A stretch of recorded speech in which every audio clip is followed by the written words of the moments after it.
The proposal picked up the support of Republican Senators Tom Coburn of Oklahoma and Mike Crapo of Idaho.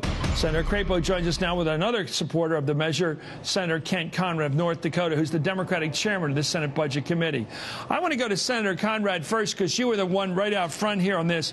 There are now 9 votes, as I'm counting it here, of the necessary 14 out of the 18. How important is it whether the president gets the 14 in the bipartisan commission? Well, it would be very good if we got 14 because then we are assured of a vote in both houses of Congress. But look, I think this will be a success if we get a majority of the commissioners behind a plan that really does bring down the deficit dramatically, controls the debt, cuts spending, dramatically reforms the tax system, and secures the solvency of Social Security for the next 75 years. That is a remarkable accomplishment. Senator Crapo, your view, you're now aboard those who support the bipartisan report. Give us your case, if you can. Well, I agree with what Kent said, and I think we are going to get at least a majority when all is said and done. I hope we get to 14 or as close to it as we can. I think it's important for the American people to know that in addition to focusing primarily and aggressively on spending, that this plan actually involves very major tax reform. In fact, I think it's probably the most significant and far-reaching tax reform I've seen in my lifetime. It gives us an opportunity to make our tax code more fair, more competitive in the global environment, much less costly to comply with, and helps us to move our economy into a position where it can get some dynamic growth. Gentlemen, I'll ask you, I'll throw this as a toss-up to you. It seems to me that the problem for years has been it's very tough to reduce the deficit. It's easy to vote for a tax cut. It's very easy to vote for a spending bill. It's very hard to vote against both of them or to build your career, in fact, on being an opponent of big debt.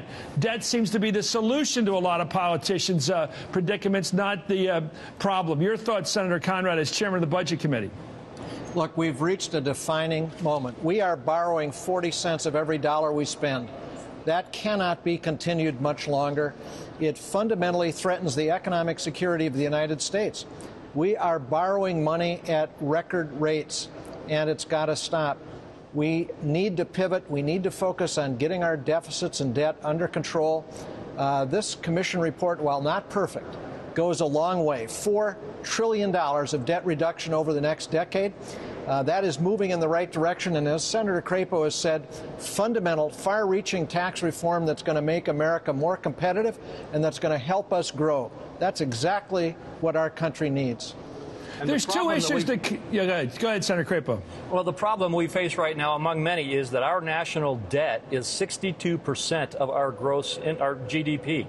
And if we continue to follow current policies, that debt will grow to 90% of GDP by 2020 and 180% of GDP by 2035. And we'll never get there because the economy will implode far before that. We don't have time for more gridlock. We don't have time for inaction. In fact, the decision to do nothing right now will involve far more pain on both the spending and the taxing side than any kind of proposal that is included in this plan. Senator Conrad, then Senator Crapo, a lot of countries are going to the dogs right now in terms of their fiscal finances. They're making jokes of themselves. Greece, a great country, a joke fiscally. The Irish, which I happen to like, a joke it's become over there. Portugal, Italy, these countries are joining the list. Are we on that list at some point? Are we going to be another country down the road with all our greatness that can't balance our books because we don't have the guts to do it? And if you don't follow the kind of direction you guys are leading us in right now, we're going to be on that list of what they're calling in Europe now the pigs. You know, Chris, there is no question that we are headed in a direction that could lead to a financial crisis in the United States. The Chinese leadership have told some of our leadership that they believe we have lost the will to make the tough decisions. And they believe as a result that we will become a second-rate economic power over time. I hope we prove them wrong. And I think the courage of Senator Crapo and Tom Coburn to stand up today and say, yes, although there are things none of us like in this package, hey, the important thing is that it will help get this debt under control and move America forward. And Chris, you are right. The United States is rapidly approaching that point where our fiscal condition is going to be very similar to that of many countries who are facing this kind of difficult problem across the world. I meant it when I said we don't have time for gridlock. We must get engaged on an aggressive plan.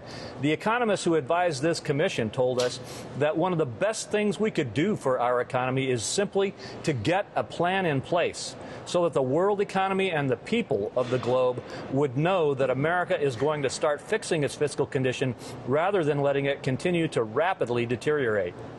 Let me ask you, gentlemen, about the places to hide. It seems to me that the facts are on the table, that the entitlement programs will drive the percentage of government spending and GDP up to about 30%. Nobody's going to pay that many taxes in this country. The issues of the national debt, as you point out, is up to $14 trillion. Nobody denies these numbers. But what politicians do when they come on this show is find hiding places.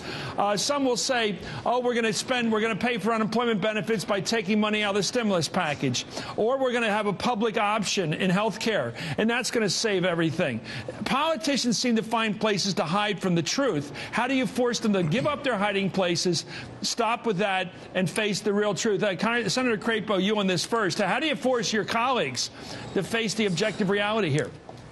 Well, Chris, the first thing is that this plan, if it gets sufficient votes, would do that. And that's one of the reasons why I think those of us supporting it are so committed to it. There are many things in this plan that are painful. In fact, there is pain across this plan, and there is no way to develop a plan to deal with our fiscal condition right now that doesn't involve that kind of shared sacrifice.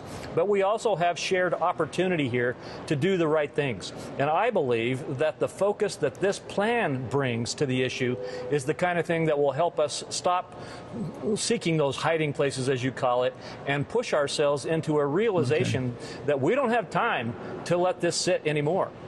Well, it's an honor to have both of you, and I've always liked Senator Conrad. Now I like Senator Crapo. Thank you so much. Not that it matters a lot to the public out there, but I do like guys who have the guts and women to stand up for what's obviously the objective threat facing this country. Thank you so much for coming on Hardball.